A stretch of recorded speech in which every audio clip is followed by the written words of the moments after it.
Today we're watching The Boy Next Door, starring Jennifer Lopez. It opens up with Jenny from the block talking to her friend Karen Omega. Apparently her husband has been cheating on her during his business trips to San Francisco. But J-Lo and her husband still live together and put on a happy front for the sake of their son. And they do a great job because he's completely oblivious. It's his birthday, and just look how happy he is. Dad gifts him a new gaming PC with a... Triple processor? Okay, triple processor, that is not a thing. You know what? Just move past it. Tell the story, please. Anyway, they start discussing their family camping trip, which J-Lo finds out is going to be taking place right after her husband's business trip to San Francisco. She's having nothing to do with that. So to stick it to her husband, she's going to make it just a father-son camping trip. Sorry, Timmy. Anyway, the next morning, she has to contend with a broken garage door. J-Lo and her son are trying to fix it, but she just can't push it back up. Whoa, who's this beefcake? He introduces himself as Noah, the young man staying in the house right across the way. What would you call that? Anyway, his parents just died in a horrible car accident, so he's moved in with his uncle here. With a 2-second glance, he diagnoses the problem. It's the clutch. Then it's off to the hardware store with Kevin. We learn that Noah is 19 years old, but he's going to start attending Kevin's high school. Kevin mentions his mom is a teacher there, and already Noah's calling his shot. Seems way too cool to be a teacher. Back at home, Noah fixes that door right up, and Jenny from the block is impressed. Maybe too impressed, actually. Now they have Karen Omega over for lunch. She clocks him immediately as a weird kid, mostly due to his interest in classic literature. He's interested in literature. But surprise, surprise, that's exactly what J-Lo teaches. Later that night, J-Lo goes all peeper again, and gets caught, again. Later, she's throwing back some red wine and gets the phone call. Hello? Apparently this boy is about to straight up eat some raw chicken, so J-Lo has to rush next door to the rescue. That's as good an excuse as any, I guess. This of course turns to dinner, which then turns to, well, you guessed it, 2 tickets to Bangtown. J-Lo has some serious morning after regret, despite being offered a sweet breakfast on the couch. So she tells Noah it can't happen again, but he is less than thrilled about that. Later on, in the middle of teaching her class, the principal busts in to interrupt and introduce a new transfer student, because that's a normal thing that happens. Anyway, can you guess who it is? That's right, it's that dude from the house adjacent to her. J-Lo complains to the principal, but he claims that she requested the transfer herself, which she has no recollection of. Sounds like you've been hacked. Oh, the plot thickens. Now Noah's gonna show Kevin his gun, and take him target shooting. Just an extra sprinkle of foreshadowing here. Next, Noah sends flowers to J-Lo at the school. She's worried because a student sending his teacher flowers is not a good look, and in response, I guess, starts to patch things back up with her husband. Well, Noah ain't having that.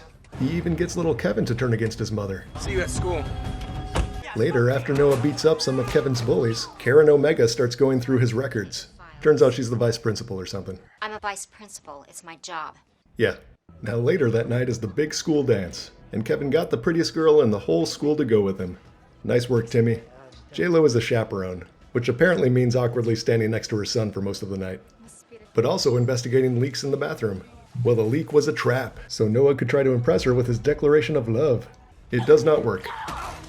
In retaliation, Noah steals Kevin's date and puts the bangage on her while J-Lo watches from the window. I mean, that's just undeniably her thing now, right? She shows up at her classroom the next morning to find pictures of her and Noah plastered everywhere. Guess he videotaped the whole encounter. Later on, Dad surprises Kevin by picking him up in a new Dodge Challenger, saying it's time for you to learn to drive, kid. And that goes just about as well as you would expect.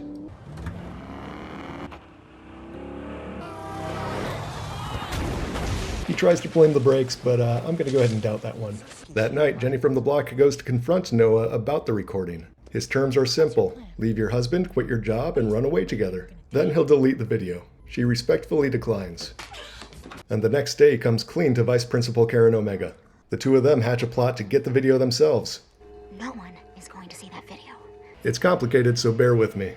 After school that day, they know Noah's going to be chasing down J-Lo in his pickup truck. So while that's going on, the other will break into his house. Well, very shortly on, Noah catches up to J-Lo's car and finds it's been Karen Omega driving the whole time. Got him with the old switch magoo. He realizes something's up, so pulls a Yui to go home. J-Lo gets the call. He's on his way, so you better hurry. She locates the camera hidden inside a clock and follows the very poorly hidden Ethernet cable from the camera down to the basement. That's where she finds Noah's laptop, with no password and all of his incriminating files conveniently named and placed right on the desktop. She deletes the video and pictures, but oh wait, what's this folder named Dodge Challenger? It's filled with pictures called Challenger Brakes. Now let's check out the minivan folder. Minivan brake diagram, uh-oh. Didn't Noah's parents die in a minivan accident? Well, mission accomplished, J-Lo gets out of there. She reports her findings to Karen Omega, who has already made it home safely. Uh-oh. Noah interrogates Karen Omega, trying to figure out what they were up to. Then Noah baits her over with a voice recording. Claire, I need you. How'd he get it? Don't know. J-Lo arrives, but clearly something is up. She gets startled, first by a cat, then by her friend's dead body falling from the ceiling. Seriously, I have rewatched this scene several times, and I still don't understand where this body's coming from. J-Lo starts to call the cops, but that's when Noah pounces. He takes her to a nearby barn where he's got her husband tied up and unconscious. Little Kevin is there too.